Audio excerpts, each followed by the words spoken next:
What's up, everyone? My name is Rad, and I am here today bringing you my guide on Ningguang. I'll be going over her talents, skills, constellations, recommended weapons, artifact sets, and team compositions. I'm going to make all of my character guides as concise as possible, so we're looking at hopefully under 10 minutes for each one, but some might just be a tad bit over the mark. Timestamps will be listed down below in the description. Also, one quick thing, thank you all for 200 subscribers. Super awesome milestone we've all achieved as a collective. Absolutely appreciate everyone who has supported my content. Here's to the next 200 and more. Just once again, many thanks. Without further ado, let's drop that transition. Per usual, combat talents up first. One thing to go over is Star Jade. Upon hit on any enemy, you'll gain 1 Star Jade. When you then perform a charge attack while having any Star Jades collected, that Star Jade will also dish out additional damage alongside your charged attack.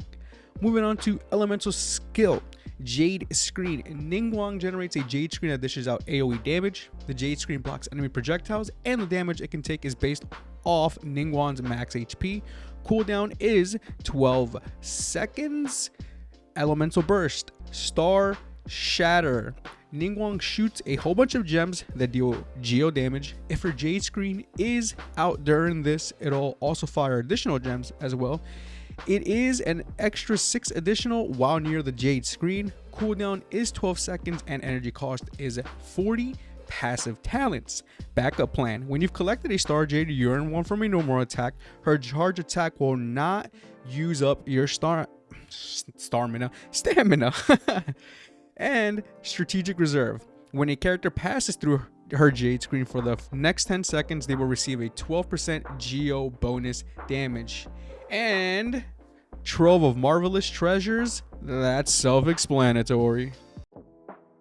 Next up, Constellations. Ningguang at base is solid. Her constellations aren't too power altering, I would say, though some do provide nice additions or quality of life. I'll be skipping over her C3 and C5 as they only add 3 levels to her respective skills. C1 piercing fragments. Normal attacks will now deal AoE damage. C2 shock effect. When her Jade Screen is destroyed, its skill cooldown immediately resets. This can only take effect every 6 seconds though. I recommend stopping here for Constellations. The AoE damage is nice and the immediate reset of her elemental skill is great. C4, Exquisite Be the Jade, outshining all beneath. Jade Screen now boosts units elemental resistance by 10% when near it.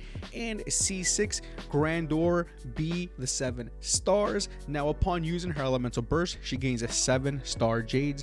If you want to or are able to, then you can go for all 6 constellations. Getting constellations for 4 stars is usually easier as opposed to 5 stars, though I wouldn't recommend unless you absolutely love Ningguang or have spare primo gems for her. As for weapons for Ningguang, there is decent availability for her. She is a Geo character, so keep in mind her reactions are crystallizations. For 5 stars, I recommend a Lost Prayer to the Sacred Winds. Provides great crit rate, passive increases movement speed by 10%, and also increases elemental damage by X amount while in battle for every 4 seconds. Stacks cap at 4. They will disperse if she falls in combat or you switch to another unit. Next up, Skyward Atlas provides a solid attack percentage. First part of passive increases elemental damage by X amount. Next up will be Memory of Dust, provides solid attack percentage. First part of passive provides extra shield strength, so great synergy with Crystallize. And second part of passive makes it so after hitting enemies, it'll increase your attack by X amount for 8 seconds. A stack occurs every 0.3 seconds, and while protected by a shield, the attack effect is boosted by 100%. For 4 stars, I recommend Solar Pearl. This weapon is basically meant for her in my opinion. Provides great crit rate and its passive is one of the following. Upon normal hits, it'll increase her elemental skill and elemental burst by X amount, and vice versa. Using elemental skill or burst, it'll increase her normal attack damage by X amount. Either way, the effect will last for 6 seconds. Please do remember, this is a battle pass weapon, so it is a paid option. The Widsith provides great crit damage. The main thing to look for here are its first 2 parts of its passive. When you swap her into the field, it can trigger one of the following: recessive.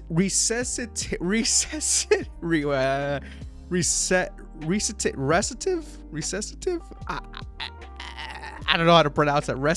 Recitative, I guess. It'll increase her base attack by a huge amount. And then Aria increases elemental damage by an insane amount. I don't know how else to describe these, ones, to be honest with you. And lastly, the Mapamare, mainly due to its passive. Upon triggering an elemental reaction, it'll increase her elemental damage by X amount, stacks cap at 2, and lasts for 10 seconds. With artifact sets, it's a bit more simple, if more of a DPS role. Then personally, I recommend a duo 2+2 artifact pairing of Archaic Petra with any of the following: Gladiator's Finale or Shimenawa's Reminiscence. You'll gain 15% geo damage and 18% attack from these combinations.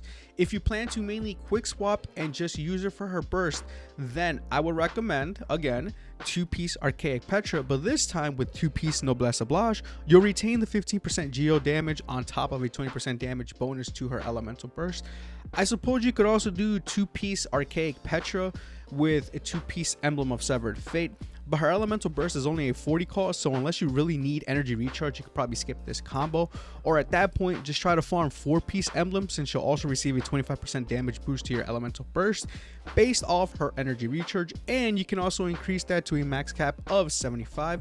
Quick shout out as well to the underrated, if I can find it here, 4-piece Martial Artist.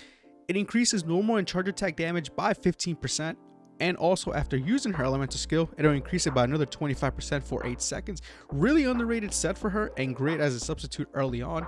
Main affixes to look for are attack percentage on the Sands of Aeon, geo damage on the Goblet of Eonatham, and crit rate or crit damage on the Circle of Logos.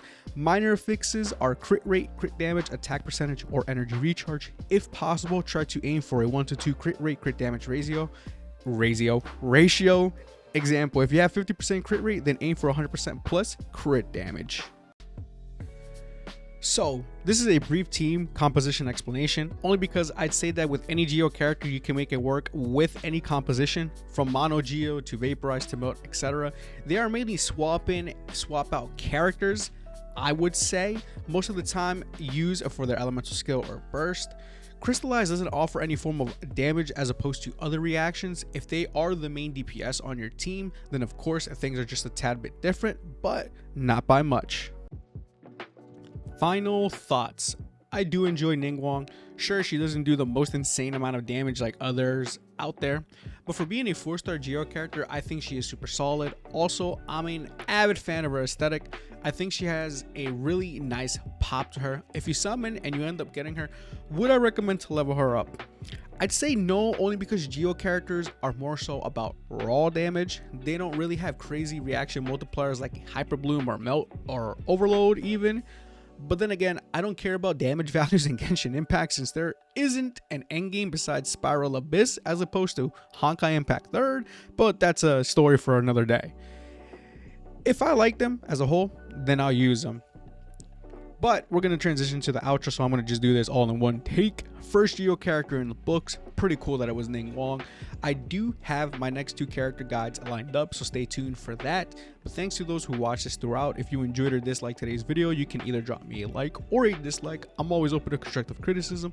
Also, if you'd like, press that subscribe button to keep up to date with future content. There's plenty more coming up in the future. I know I always say that, but I'm being serious this time. The weather's a bit better now, so my mood is like up, But yeah, I would appreciate that. Anywho, I'm Rad. You're all awesome.